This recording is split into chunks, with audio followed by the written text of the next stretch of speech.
Song always gets me in the good mood. That shit is It's a fire. good song. That shit is fire. What's up, Benny? What's up, Eric? How you doing today? I'm good. I'm good. We got Heather in the house. Heather Fenwick. Hello. What's up, dude? I'm excited to have you in here.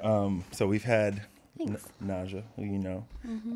What we do here, what Benny and I have been doing is getting like the health and wellness people that, you know, have impacted my life and that I respect. I didn't want to compete with people in this business, and I was like, okay, I met a bunch of cool fucking healers. Let me get them to talk about what they do, because I admire it all, you know.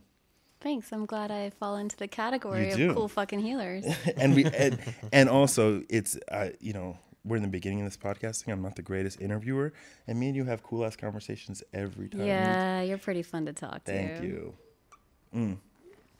So let's get into it. I want people to know just who you are. We're gonna give them a little background. Oh, okay. Is that cool? Yeah.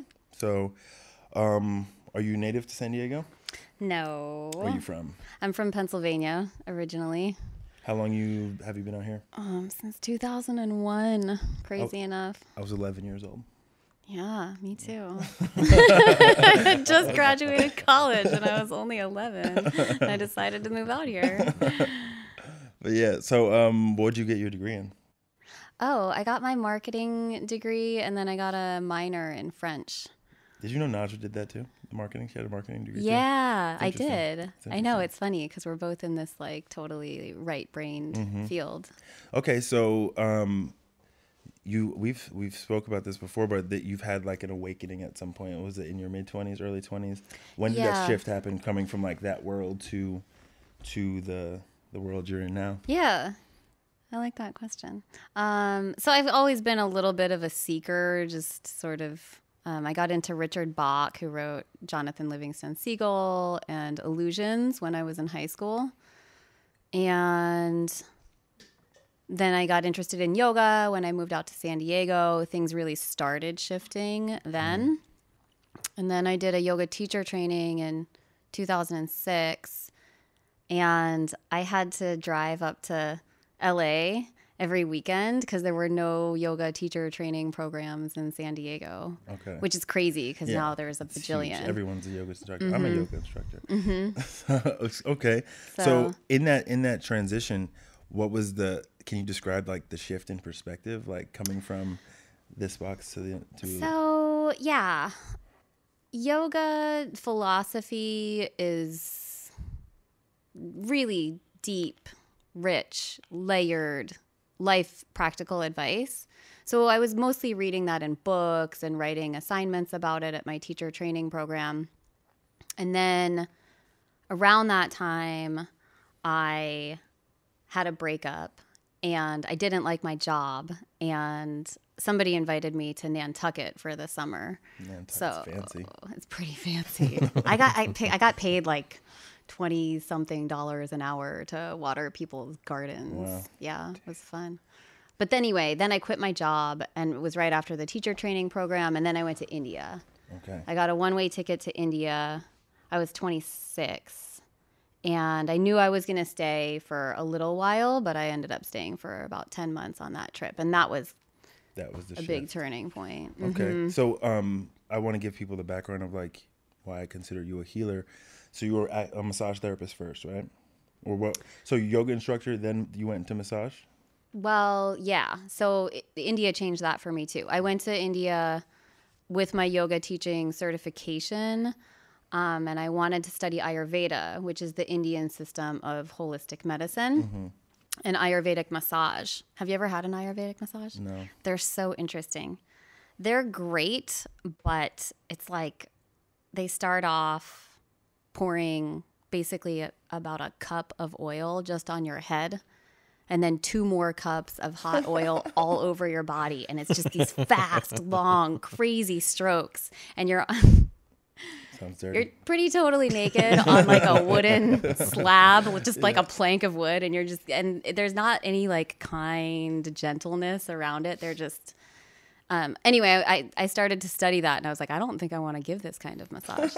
I still like getting it every now and again, but I'm still glad that's not the main modality. So I started studying Ayurvedic massage. I ran into some people who were doing Thai massage during that year of travel. I went to Thailand and studied Thai massage, which is pretty awesome. It is. And then I came back to the United States and I wanted to do massage. So, but I had to get Yeah, you have to go to legit. school. Yeah. So I ended up going to PCOM, Pacific College of Oriental Medicine here in San Diego, to get my massage therapy license. But I am not cut out to be a massage therapist. Why is that? I'm just a small person. Like, You are a small the person. average lifespan for a massage therapist is like 7 years because it's hard work on your body. You know that. It is. So I injured my wrist doing yoga and too much massage. And then I happened to be going to school where I was getting acupuncture in the student clinic. And I was like, this stuff's amazing. So that's how I... Got you. Yeah. So again, with your background, acupuncture, what is that? You know, we've had Naja come on and explain what it is, but can you give a brief description of a brief description of how you view the body? Because a lot in Western medicine we view the body in muscle groups and in a certain way, and in Chinese medicine it's just viewed in a whole different way. Right. Yeah. So in Chinese medicine and in Ayurveda, you view the body as these 5 elements that you're made up of and nature is made up of around you. So you just try to bring those elements into balance. In Chinese medicine, it's based on the theories of yin and yang. Like something lifts up, something lowers down. Something is hot, something is cold. You balance these 2 things pretty much. Something is internal or external, masculine, feminine. Got you. And so what is that? What was fulfilling about it? You still practice, right? Acupuncture? Yeah, that's the main thing I'm doing main right now. Yeah, I teach yoga and do yoga retreats too, but We're gonna get into it. Yeah. we're gonna. Go but I'm doing acupuncture. Yes. Okay. Cool. Love it. So let's just go right into India and your yoga thing. Like, what's you just got back from India very recently? Yeah. It's been about a month since I got back. Do you miss it? Yeah, I haven't put my backpack away yet. It's still out with my yoga mat like tucked into the side. So let people know what you do there and why you go back so frequently. What is it about India that makes that's such a special place for you? India is magical. It's a magical, challenging place. I think that life here in the United States can be really cushy and clean and easy.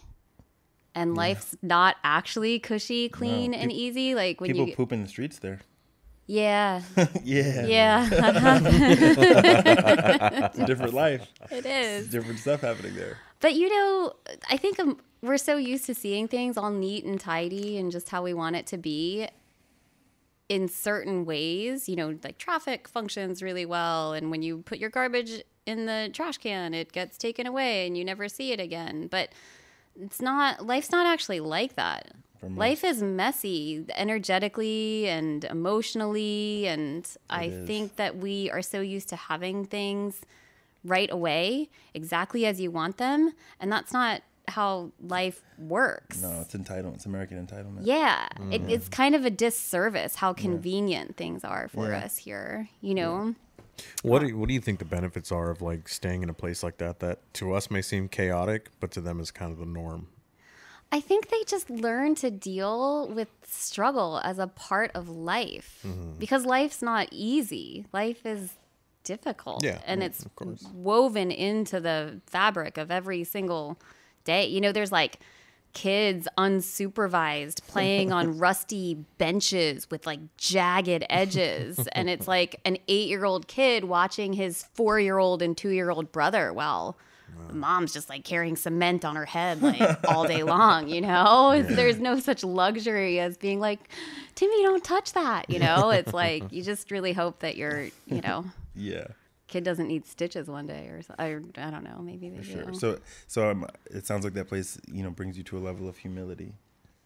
Yeah, a level of humility and a level of really embracing discomfort.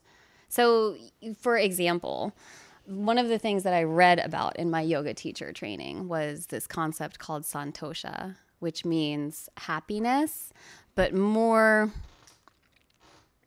directly translated means contentment regardless of what your external circumstances are. Ooh, that's beautiful. Right? Like happiness is the inside Yeah. job. So, you know, I would write an essay about this and hand it in and get it back from my teachers. But then I would go to India and see these people.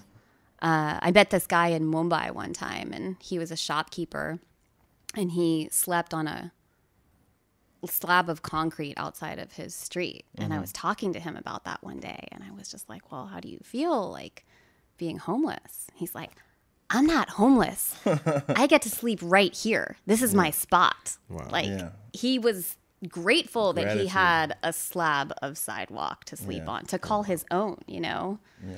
So, yeah, just that shift in perspective is, you awesome. really, really can't change what's happening around you. Sometimes the best laid plans just don't work out, sure. as we all know. But you can change your perspective on it. So That's awesome. So, what your last trip? What were you doing? I know you. I know what you were doing, but I want people to know what you were doing. Okay. We went to Kerala, which is my favorite spot in India. It's the southernmost state. It's full of coconut trees and happy people, and it's coastal. The food is really, really good in Kerala, like the best. You don't have. You know, my mom was just in India last month as well. Really? And yeah, she didn't eat much. Are you scared of the food? No, I'm No? not scared of the food. No one's gotten sick on any of my trips. That's good. Yeah. That's good. I'd be so stoked to dive in. Oh my Yeah. gosh, like all those flavors. I'm so all the ignorant different with food, spices, man. all the everything. Ooh. Yeah. I can't Yeah. even imagine like how incredible, like different sensations, different flavors that you've never He's a experienced chef, before. by the way. Oh, Yeah, I'm a really? chef. Benny, Yeah, tell her so- who the fuck you are. So I'm Benny. Benny. I'm a chef. I work for a private school, do a hot lunch program at a private school. Cool. And yeah, that's basically my Yeah, main he's a- focus of what I do. He's a sober guy like me. And That's how we yes, know as each well, I'm other. in recovery Cool. as well, along with Eric. Okay.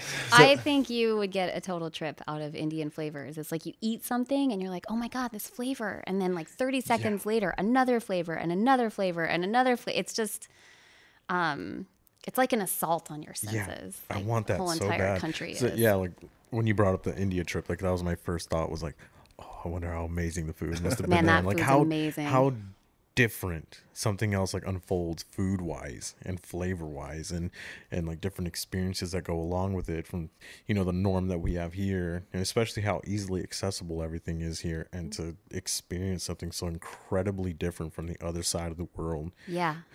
It just seems so exciting to me. So going over to a country like that and then not eating, it's like, oh man, that's almost offensive to me. Totally.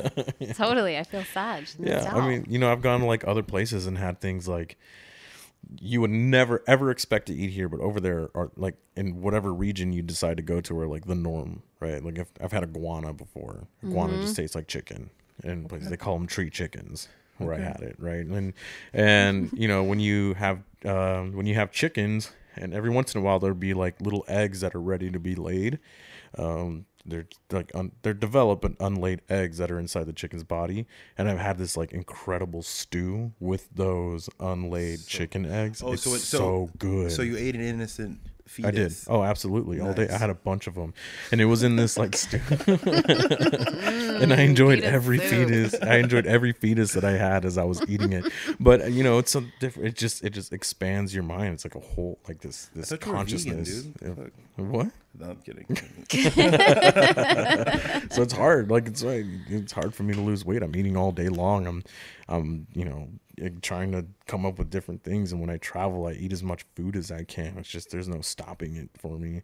So I'm so jealous. You got can to tell a experience lot that. about a culture with the food that they eat too, right? Oh, It's like rich and layered, and they eat it with their hands. One hand, actually. One hand Yeah, only. yeah. Right hand, right? Why The only, right hand. Why only one hand? The other one's for pooping.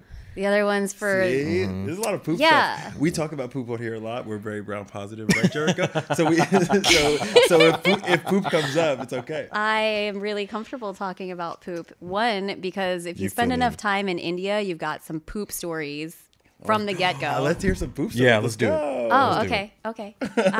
You want to hear a poop story? Yeah, let's do it. Okay. Top 3. Give me top 3 poo stories. Okay. One was, I only have 2. Okay, that's They're cool. kind of like opposites. Okay, so when I first got to India, I couldn't poop for 5 days. That's a long time to not poop because your body traveling doesn't adjust very well. I'd be panicking by day Yeah, I'd 2. be freaking out. I wasn't happy about it, you know? I wasn't happy about it. But I was actually staying at this camp, and the Dalai Lama was there giving some kind of a ceremony. Did you shit your pants in front of the Dalai Lama? That's story number It's 2. been And amazing. then he blessed No you. pun after. intended. No, I wasn't shitting. And so I was staying in this camp, and they had these Western toilets installed in these tents, and like nothing was happening. And I just gave up on going to the bathroom, and I was just like, maybe one day this will happen for me. And I went to like the other side of camp where I had this friend who was staying, and on that side of the camp they had squat toilets. I had never used one before. So I just had to pee, and I went in there and I squatted down to pee, and boom, I finally pooped. Was it all the poop in your whole body? I mean, it was a pretty I was shocked and satisfied, delighted, you know, all of the things that you would be.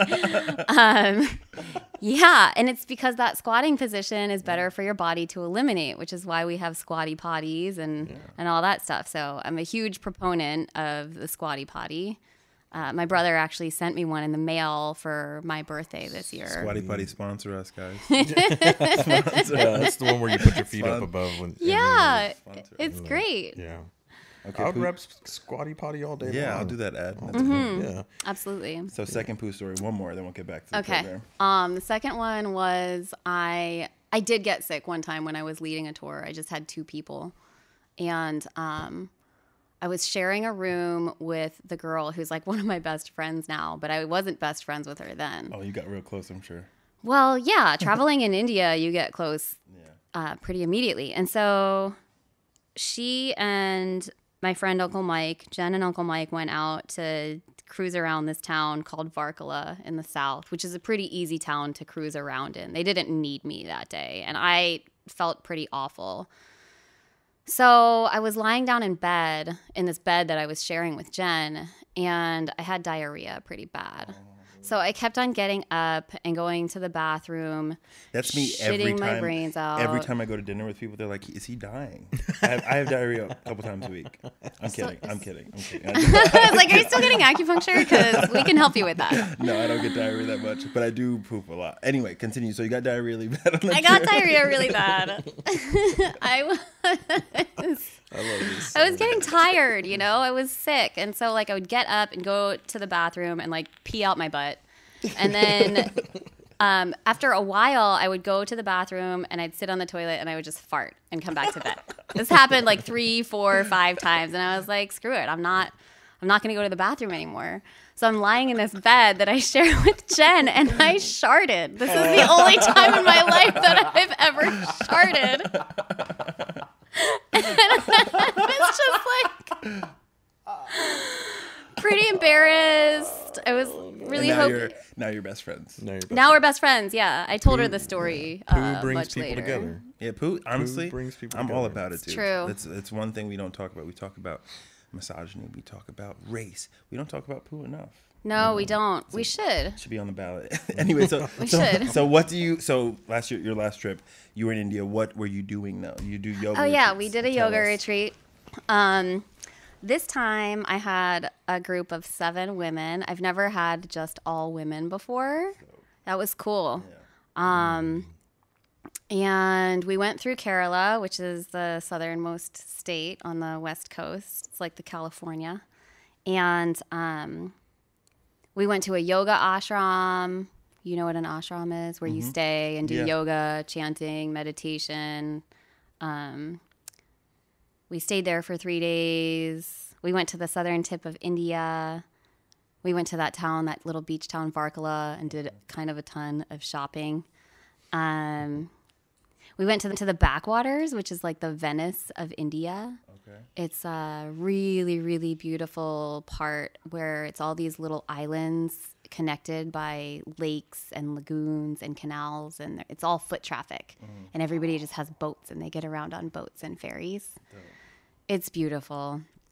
And then my trips are, I do try to show the people who come that there's some struggle involved, because I feel like I would be doing people a bit of a disservice if I took them all the way to India and just showed them like this really easy kind of glamorous time. I feel like that's a false representation. And the people who go there want to learn something about themselves. And you don't really learn that much when everything is good. Yeah. It takes a little bit of struggle and discomfort and suffering to make you turn inward and find some wisdom. So then we went to Bangalore, which is it's a city in India. And then we went and took a 25-hour train ride. It's a long fucking time. That's a long train It was a ride. bit of a long train ride, I admit it was. And then we went to Mumbai, which is the largest city in India. And then I took them to the slum, the largest slum in Southeast Asia. And that kind of cracked some people open. Definitely kind of a really raw and jarring experience to go from something that's as idyllic as the backwaters, like floating around on these lazy rivers, and then largest slum in Southeast Asia. Give perspective.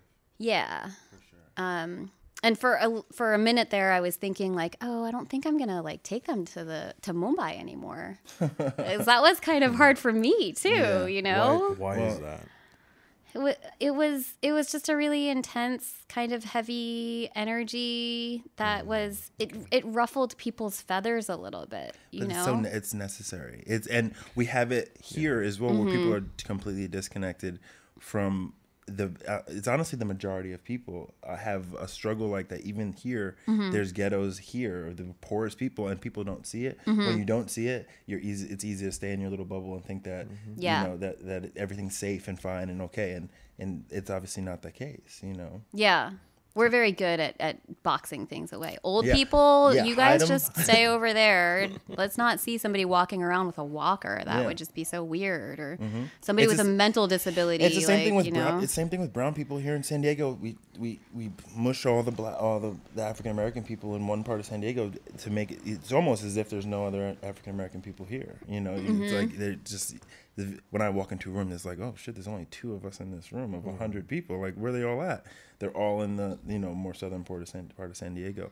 But I want to get to something really dope, that you were with all women, and I think it's the reason that's important, like stuck out to me, is because in my sobriety and getting well, I spent 2 years essentially. That's where I met Benny, going to men's meetings and just connecting with other men. And I think for most men, for most people, we stick to the opposite sex because it's comfortable and there's validation. There's a whole give and take that we feed off each other. And at least for me, I would try to find contentment in being around women in order to feel whole. But then connecting with other men, it forces you to be okay being you. So talk about that experience, or walking that journey with other women. You just touched on a lot of really awesome things in that little piece right there. Thank you. Yeah.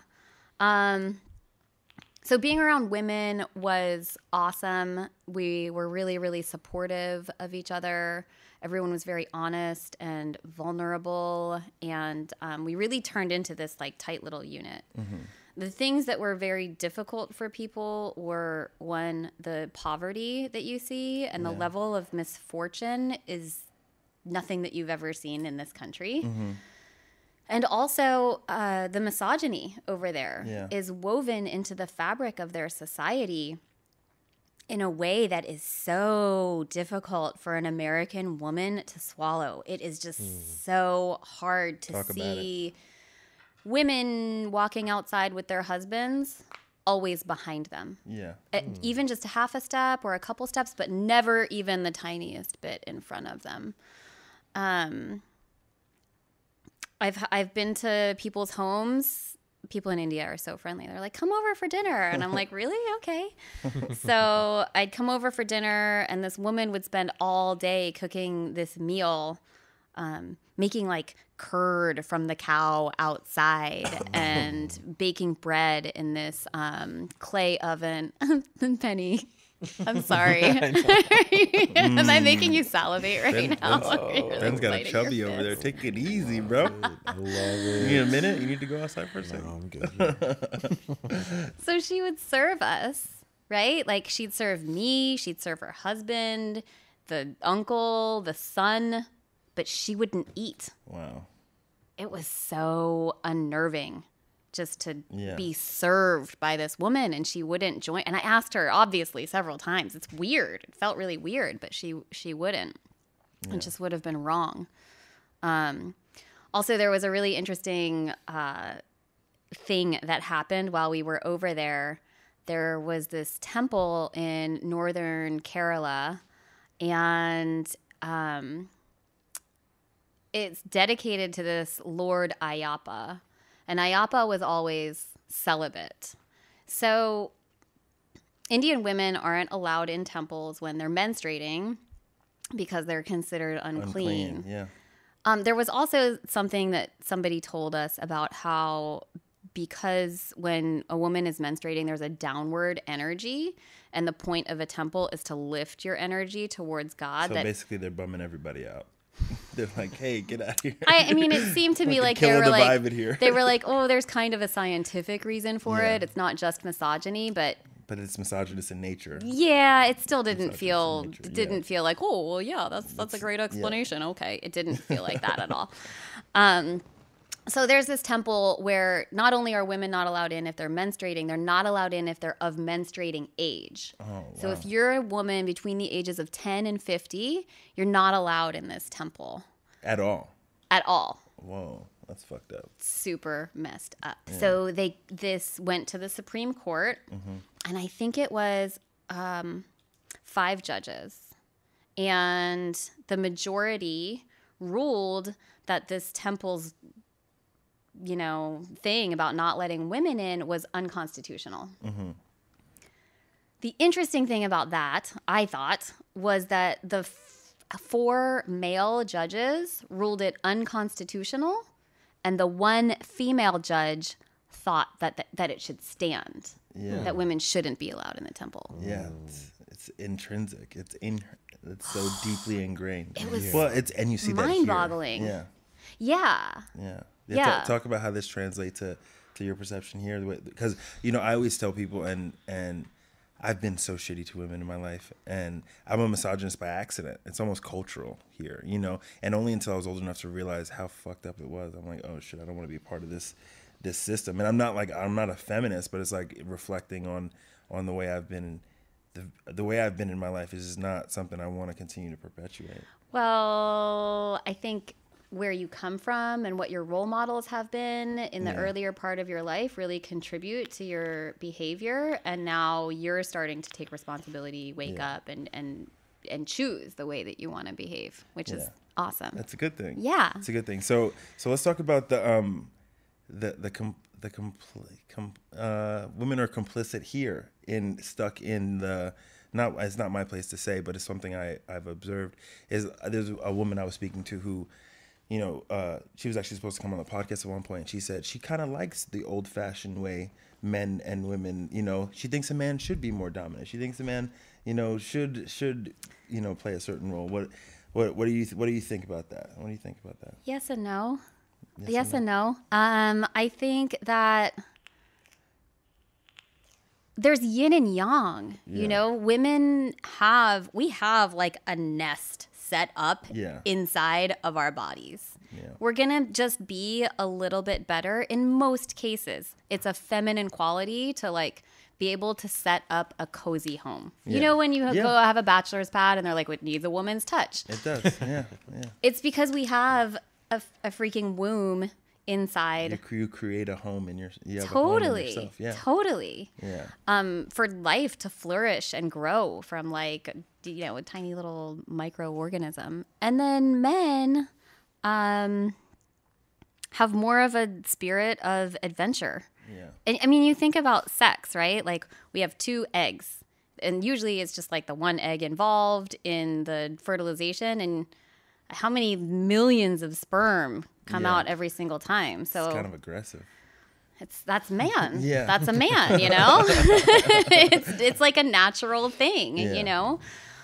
So that being said, I think that there is a femininity that lends itself to a more nurturing quality, and men are better at kind of like, I don't know, like spreading out, and dads can be a little bit more fun than moms, Yeah. right? Like moms are always I worried about definitely get the- protection and I get the good end of the stick. My son as his father, he just treats me completely different than he does his mom. And I get to do the fun stuff, and he shows out for his mom. And so it's just on a primal level. Yeah. On a primal level, there's a difference in the way your children behave with you. Right. So there is I believe that there is a certain amount that is sort of wired, but that doesn't mean that like men can't have the ability to nest, and women don't have the ability to adventure. Yeah. It just kind of lines up with the principles of like yin and yang, or you know, having a penis and having a womb. You know, these are just gonna affect a person differently. We're in a cool time. We're in the coolest time in history, in history of human beings. We're in like, there's more freedom, more conversation. We're able to talk about this on a microphone. Totally. And in India, the women can't go into certain buildings. So we're in a great space in time.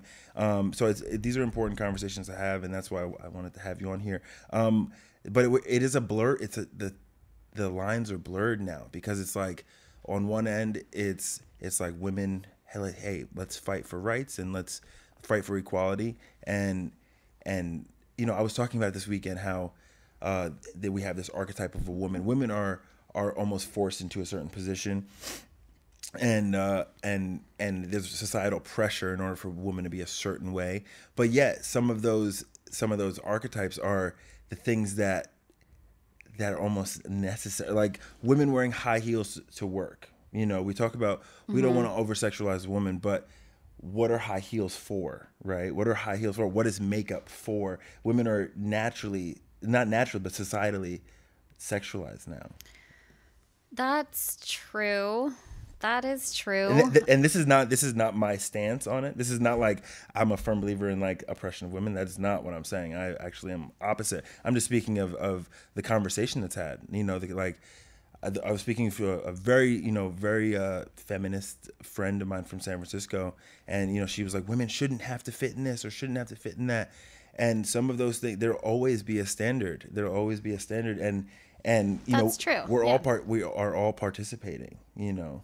But if you were an alien and you came down to Earth and you saw a naked woman's body and a naked man's body, and you had never seen anything like this before, like out of 10 aliens, how many of them do you think would say the woman's form is more aesthetically appealing? Every single alien, right? Yeah, not Benny, but I. Yeah, absolutely, yeah. Well, I've always kind of. It's gonna sound like a bad joke, but I've always said it's almost like women's body. Like no one, like a man's body is not meant to be seen naked. Almost. It's kind of gross. It is kind of. I mean, I wouldn't necessarily agree with. I wouldn't say that, but like, but there's just something from. I don't know. Maybe it's because it's from a guy's perspective, but there is something just like. There's something beautiful. Women are very body. aesthetically appealing. Absolutely. And it doesn't mean that we need to wear makeup or skin tight clothes, but that's the stuff that society layers on us. Is there some of that pressure put on? I'm looking at this from an outside perspective and from a dude's perspective, and so some of this may sound really dumb and ignorant. It's okay. But I ask these questions because I want to learn, and I take some of these, take these opportunities as opportunities to learn and change my perspective. If there's something wrong, then I get to say, oh, that's wrong. Let me shift and that. now we get to do that, which is amazing, right? But is there some of that pressure that's put on to women by other women That's rather than men? Like, is there? Would you perfect say it's question, almost like a Benny. majority I- of that yeah, I- pressure? Sure. That's what I was getting at. And thank you, Benny, because the standard is set. The standard is set, and the complicity of women, like women are complicit in some of the in oppression as well. Yeah. You get what I'm saying? So I want to hear what you think about that. There's pressure, probably more pressure from other women, not more, but just as much. Let's put it that way. Yeah, there's a natural level of competition that I think women feel about each other, that I myself have been noticing over the past few years as I've been on my journey and my practice and trying to be more compassionate with myself, that instead of looking at a woman who's dressed to the nines, has like the eyebrows and the lipstick and the fake boobs and the stilettos, I think I used to look at a person like that when I was younger and just judge. Yeah. Like, I don't know what I would think about her. Maybe, but now I'm just like, whatever. She looks great. Yeah. Good for you. Yeah. But it took a while to turn off the competition part. And you guys know this thing about how when girls go to the bathroom, we're all like best friends. We're just like, try my lipstick or whatever. But as soon as you go back out into the bar, we're just like, Competition again. yeah, it's Yeah. weird. Yeah, it's you're in, like, you are able to actually, which one's real life? Is the bathroom the real life, or is the real world the real The life? bathroom is real life. Well, it's natural for humans to be competitive, Yeah. which is why yoga is such a cool thing, because it's the only thing that we get to do where you don't compete, and you're really supposed to just focus on what feels good in your Yeah. body and not worry about what the person next to you is doing.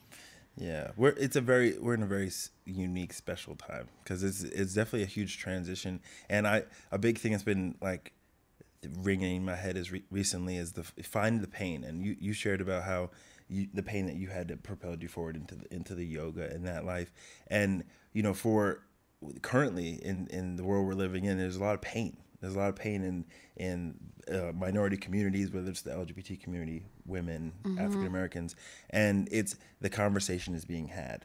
The conversation is being had, which is good, and hopefully people will.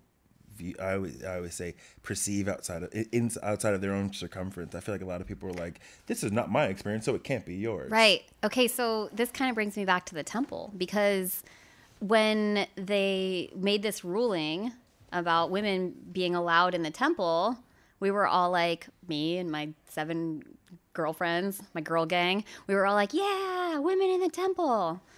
No, not women in the temple. There was a transportation strike. Wow. There was, so Kerala is the world's largest freely elected communist government. Okay. So it's communist, but it's chose a it. party that they chose, Yeah. which is actually really sweet if you think about it. They are socialist. Yeah, in that state. communism and socialism is not intrinsically bad. It's how they're run that makes Right, it fucking the terrible. implementation, and yeah. dictatorships and Yeah. yeah. But so these people are marching fiercely, and it's a huge topic while we're there. The day that it opened to women, there were mobs. There were, there were like car windows bashed in. There were these 2 women that tried to go into the temple. They were escorted by 100 policemen, Wow. and they couldn't get in. So Because it's kind of like the desegregation in the United States. yes, Which that, as fucked up as that time was, it hopefully will propel them forward into a more modern space of freedom. I mean, it seems So like they're it's- taking some baby steps forward to Yeah. just allow women in the temple, but there's so much backlash. So one of the women who tried to go in there, her house was vandalized. That's the same thing they did here, though. It was the same thing with Isn't that crazy? Yeah, but it's a natural progression, man. It's as painful and dark as, and that's why I always say, like, there's no room, at least in this country, to go backwards, because there was only a hop, skip, and a jump ago where everything was all fucked up. But there has to be that pain, and there has to be that, like, the anarchy in order for progress to happen. And progress is slow, but that might be their desegregation. Apparently, as shitty as it is. Yeah. But there's just so much backlash against it. Our tour guide was telling us about this, and we were all like, "Oh, that's great." And he's like, "Yes, it's great." And then he said that a lot of women are really against this. Like, there have been marches, huge marches of just women protesting the fact that women are allowed in this temple. And so he told his wife, his wife was like, no, women shouldn't be allowed in the temple. And he was like, yeah, they should. And she was like, well, okay, maybe they should be. But that was all messed up because she changed her mind because her husband told her to. Here's what I'm thinking. Here's what I'm thinking, and this is not challenging you, but this is similar to the guy who tried it. This was the island off of India where that guy, the missionary. No, the missionary tried to go. Oh, the Sentinelese. He tried to bring Christianity to this island and was killed by arrows. Did you hear about that? No. Okay, this so happened like 3 weeks ago. Yeah, a couple weeks ago, this missionary went to this island off the coast of India, and they shot him with arrows. They were like, "Don't bring your fucking religion here, dude," and they killed him. But so this is I'm not comparing you to that. But what I'm saying is, That's really interesting. What I'm saying is like maybe they don't want the Western influence and like they know don't. what I mean? Maybe that's and part of me is like Is that really Western though? Yeah. Yeah. It is. I think feminism is Coming from here. feminism is a Western and it's always like, oh, we gotta save these women or save those or save this these oppressed minorities.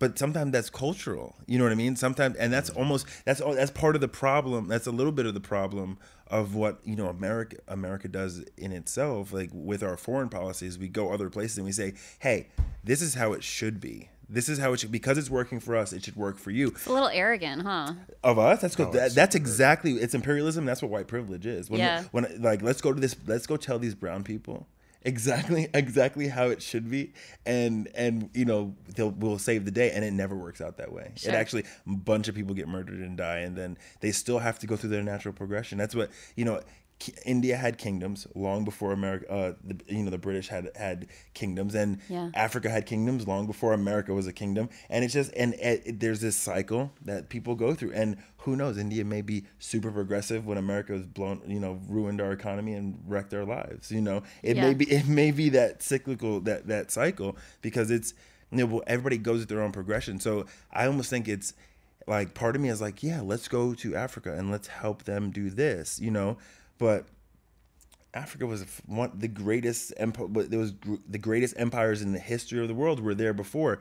They're just in their downswing, and as Americans, we'll go through ours too. This propulsion into like dominance is not. It probably won't be forever. Nothing is, right? Yeah, there's this thing that the human mind does. It sort of projects a permanence onto everything that we see.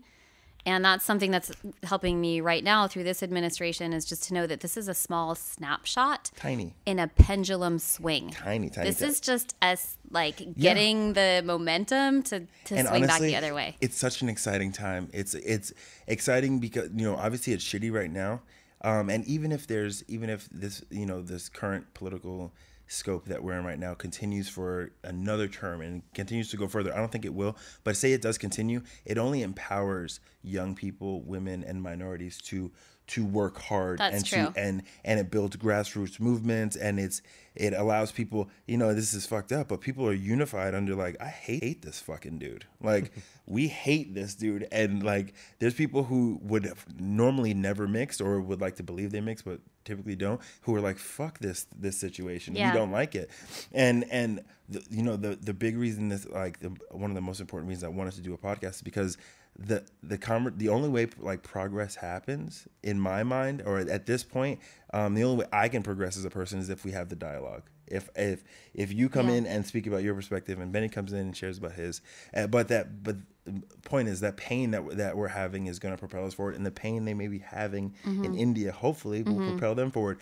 But Western influence is not going to do it. It never works.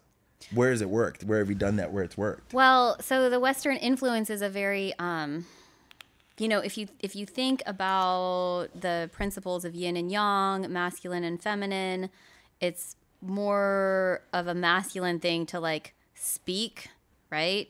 To shoot outward, and it's more of a feminine quality to be able to receive or to listen. And if you're talking about imperialism, that's a really young masculine thing. And the thing that really needs to happen right now is a deep listening of the sure. people that we don't understand Absolutely. and the people that we don't agree with. I agree. You know, I agree. so while we were in India, we were talking, we were pissed. We were Yeah. super pissed about this. We were super like, rah, girl power. And all these people kept talking to us about how this is their tradition. This is their religion. This is you coming over telling us that like the way that Yeah. we've been doing it, the way That's- that we want to keep doing it is not That's okay. privilege. That's privilege. Right. So it just, every time I tough. go to India, I love how like, I just feel like somebody takes my brain out of my head and flips it upside down and then sticks it back in my head. Because for a long while, I was able to hold, and I can still hold their point of view and think, I don't agree with it, but I can see how these people really want to maintain this custom. Yeah, that's theirs, and it's the same. It's the same thing in the Middle East. It's the same thing with in a lot of other countries. Then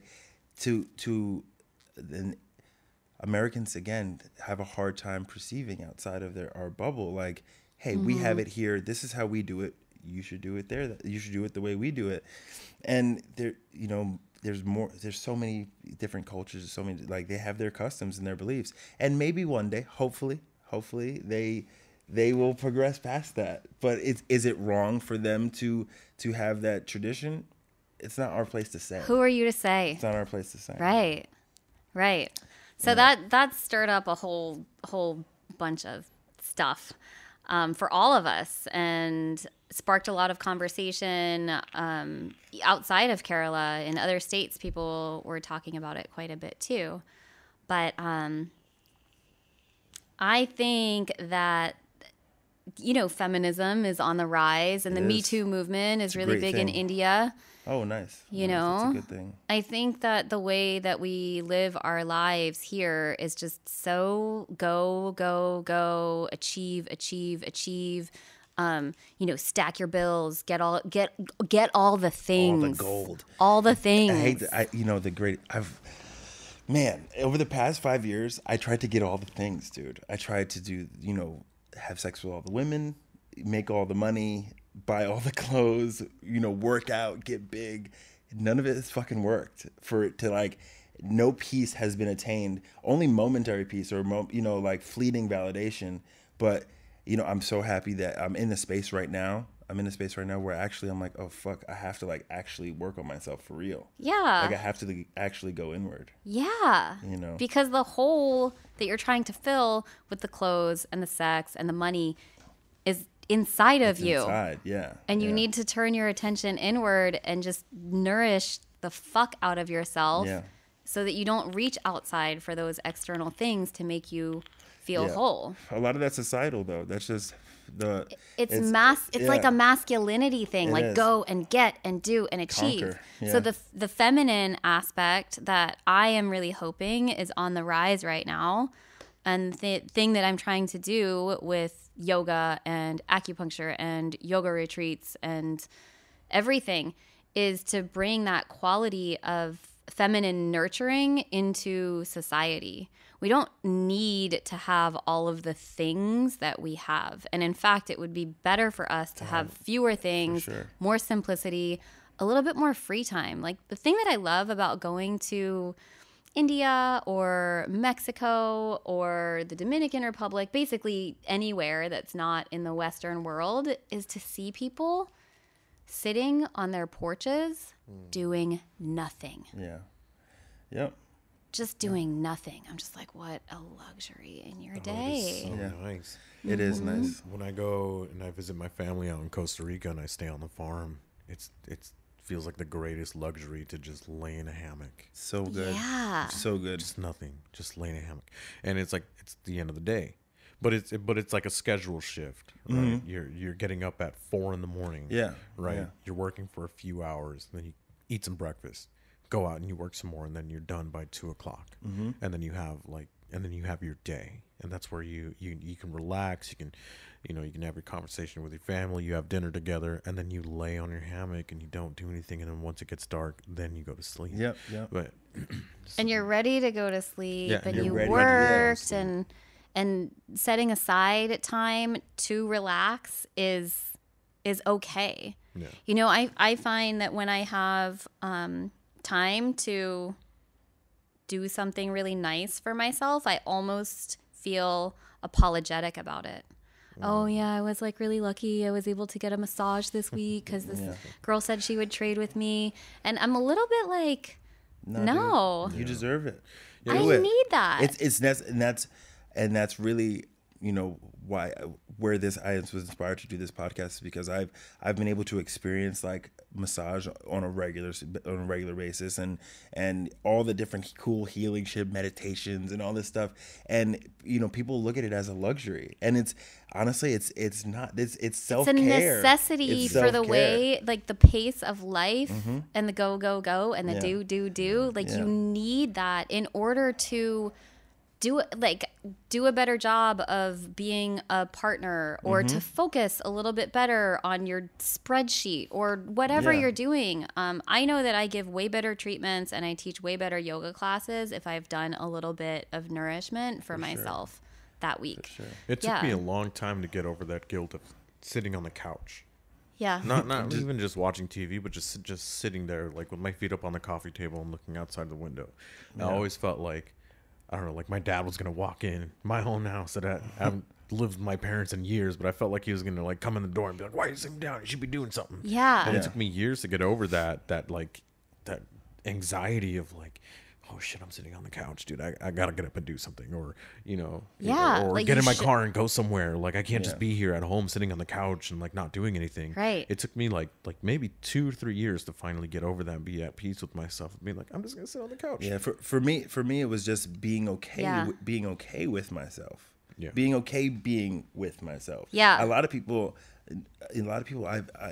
could they sit quiet with themselves and be doing nothing. Yeah. Not even on your phone. Yeah, not on your phone. Totally not on your phone. Just being, and that's what I love about floating, and I love about getting a treatment with you or Naja or anybody is I have no phone. And actually, Naja's had to take my phone and be like, no, you can't do this today. And like, because I'll be on my phone during a treatment, and she'll be like, this is your time, dude. Eric, Yeah, you're I one know. of those.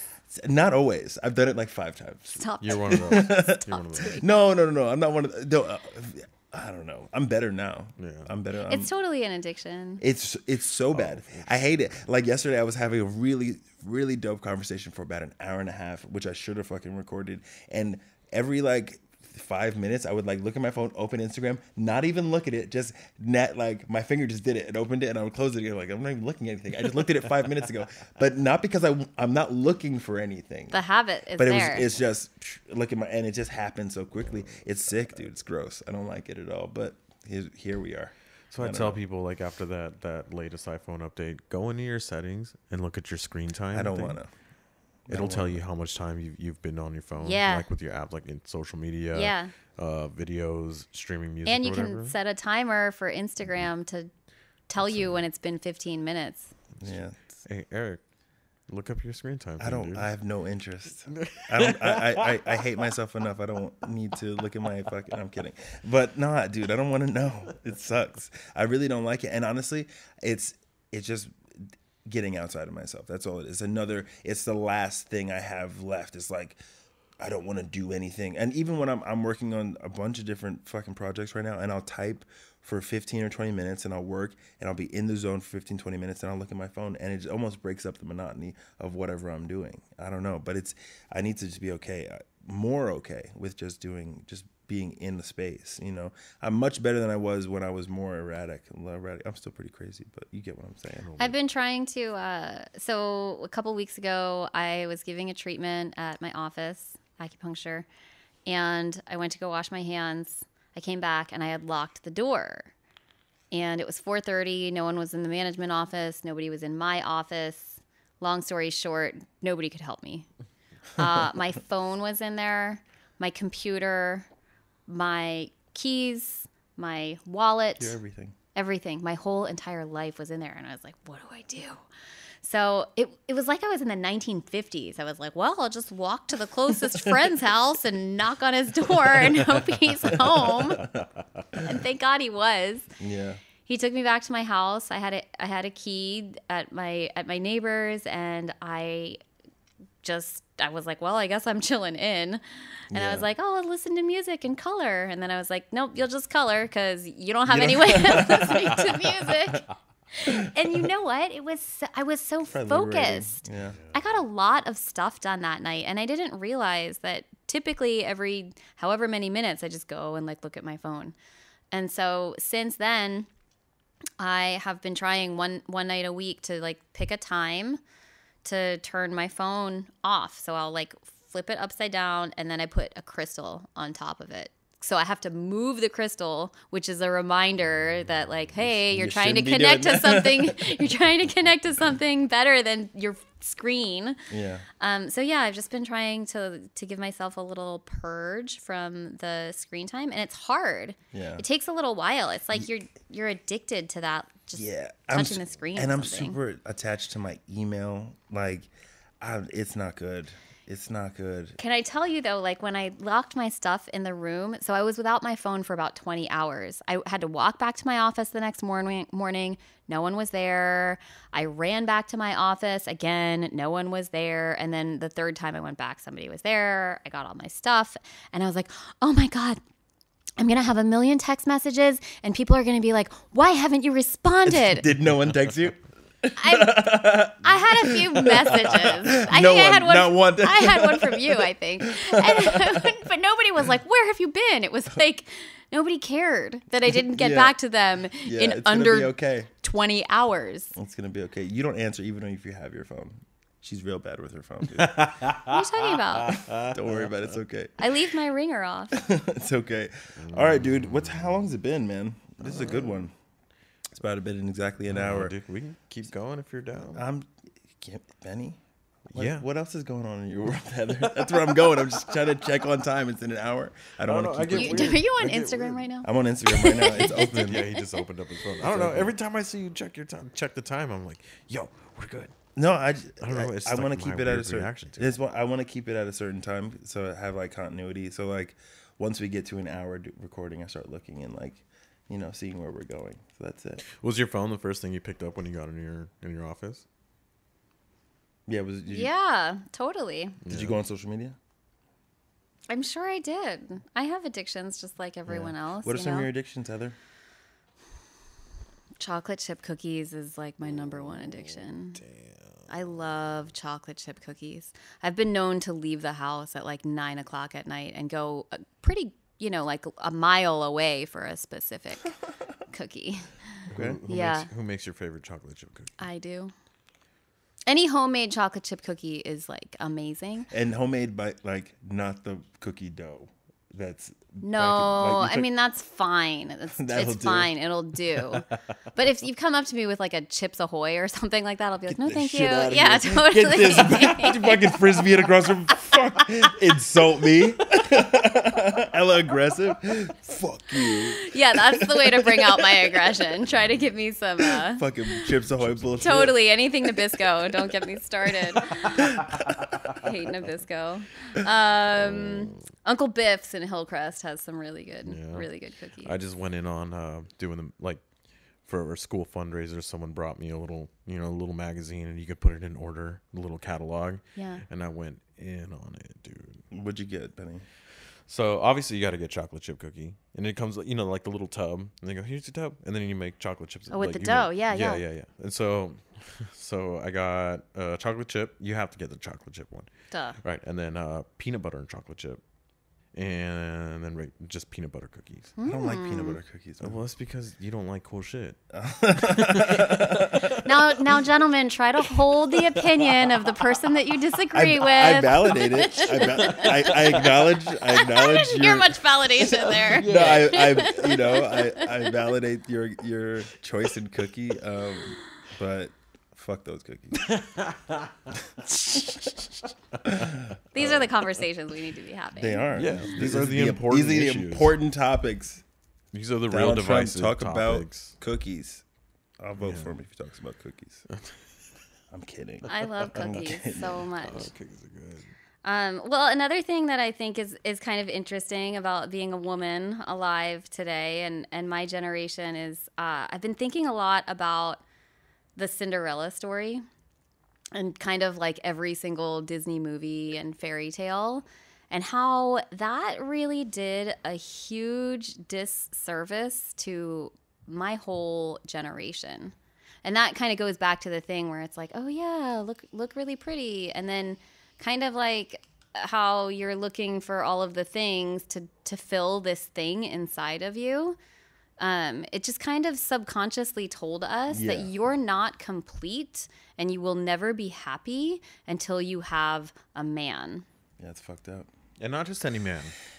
Prince We're going Charming. to talk about Prince Charming. Yeah, it's gonna be. He's gonna save you. He's going to save He's gonna save you. He's gonna save you. this valiant, fit white dude. I'm just White trying dude, to change yep. mine and say guys with dad bods are good too. There's a movement for that, There for is. sure. Yes, For yes. sure. Yeah, it's interesting. We women have been conditioned, you know, and I've participated. I have like I guess this is what white guilt feels like. I feel like this is what white like the guilt that I feel for being shitty with women. It's like it's fucked. It fucking sucks. It's what white guilt must feel like. Like oh fuck, that's what I've been doing. Well, yeah, I mean, men are in a funny position right now. Scary a little bit. It's scary because you're being called, like women have done a lot of work to step ourselves up for the last few decades, and men are really being called to maintain your masculine qualities of strength and I don't know about providing or whatever. I don't really understand. I know guys have a thing about providing sometimes, but you're also being called on to listen really well and to be empathetic and to be compassionate and vulnerable, which are not things that come naturally to women too. Vulnerability is a really big one. It's tough for a lot of people. It's tough for, I think it's equally tough now. Maybe, I don't know. I've only lived now, but it's hard to validate each other's experiences, whether you're a man or a woman, and like listen and not be, you know, overbearing. As for me as a man, I tend to be overbearing quite a bit and like stifle. Because you're a Taurus. Yeah, that's what people say. But I stifle my partner's opinion. I don't want to do that anymore either. It's hard. It's a difficult time to be. We're in the gap. You know, they talk about being like we're in this transition period where like I'm figuring out my footing. Like what kind of, you know, man do I want to be? What kind of father do I want to be? Because I want my son. He's not going to be perfect in this, but I want him to understand to grow up with the times. Like the way, Totally. You know, I don't want him to see me, you know, be a shitty like dude to, you know. Yeah. You know what I mean? I think there's a little bit, you know, that same stigma or that same like cultural customization, I guess, that you were kind of talking about, like with women and stuff. Also, I think there's some of that. I think it's fair to be said that there is some of that, like having to be a man. Societal pressure. Yeah, the societal pressure that men have had for a long time, also, of being like the strong male figure and stuff, and like I think there's work to be done with us kind of shedding some of that societal pressure to be, you know, more, you know, I don't know, maybe relaxed or empathetic person, as you were kind of saying. So I think it's kind of, from my perspective, kind of fair to say that there's, you know, both sides that have been so conditioned to feel and think and act a certain way that both need. It's kind of like that yin and yang that you were kind of talking about. Totally. Like, kind of find that balance a little bit within each other. Like with yin and yang, they complement each other. So I think of it as the divine feminine or an evolving femininity, and I think of it as a divine masculine too, an evolving masculinity. However you want to look at it, they complement each other. So I feel a little upset when there's man bashing. You know, I think that if we want you to be empathetic and compassionate and soft and receptive, then we need to create a safe space for men to do that. For progress to happen, for real progress to happen, we all need to do it. And that's where I think a lot of people are thrown off by feminist movement. I know there's people are, men are like, they think we're being attacked, and we can't have that. Can't have that either. It's not going to be man versus woman or white against black, right, or gay against straight. That's not going to work. Right. It has to be, hey, I as a woman, I hear you, and as a man, I'm going to work on it, but I need you to hear me too, and then we can all move forward. We need allies. Yeah. Any minority group we need to be allies. Yeah. So women are not, if it's constant fight back, like men at war with women, it's not going to move forward. It's going to move forward at a snail's pace, and it's going to be very uncomfortable, and it's going to be fucking shitty. It doesn't feel like progress. Yeah, it doesn't feel like progress. But if we're just like, okay, so let me hear what the fuck you have to say, then. So yeah, how do we have those conversations where there might be a natural sort of like pushback? This is going, like, these two opinions are gonna butt heads. How do we still have that conversation and make sure that both sides are heard? This is a skill that we as normal humans don't have. Like, I don't know why they're not teaching active listening and communication skills in school. It's kind of the number one thing that I think needs to happen right now. But like, how do we do that? How do we have those conversations where we might disagree with somebody? We're doing it right now. That's why podcasting is the shit, because we can't rely on the television or network like radio to really have the conversation. But podcasting is cool because I might be a no one and you might be you, but we can still have the conversation, and there's podcasts popping up all over where these dialogues are happening, where intellectual people are being like, okay, I hear this and I hear this. And typically the ones that I watch or listen to, there's some sort of collective in the middle. You don't have to necessarily agree with each other, right? But you're being heard, and you're sharing a perspective that people who listen to this podcast might not have heard. And I'm me coming from my perspective, or Benny coming from his, that may be a perspective other people haven't heard. So this is the conversation.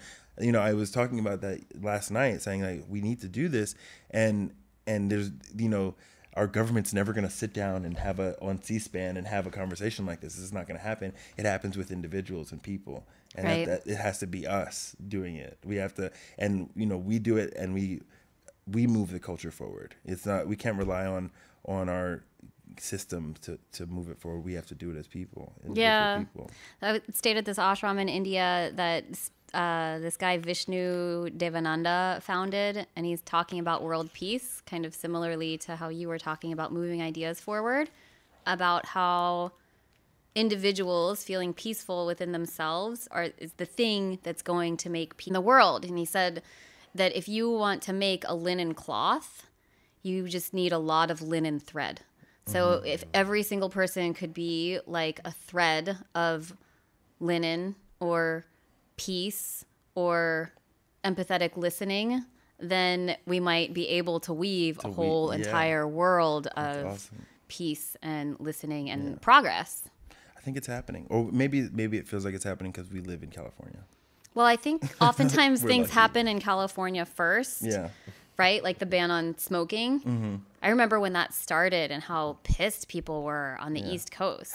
People on the East Coast, when you go there, you're like, wow, people really smoke. They still smoke a lot. Yeah. There's way more smokers on the East Coast than there are here. Totally. Now it's like, I smoked cigarettes for a long time, and it's kind of, now I feel rude. Now I feel like, let me go hide. It's kind of rude. I don't even want anybody to see me smoke at this point. I don't smoke anymore, but if I did, I wouldn't want anybody to see me. It's nasty.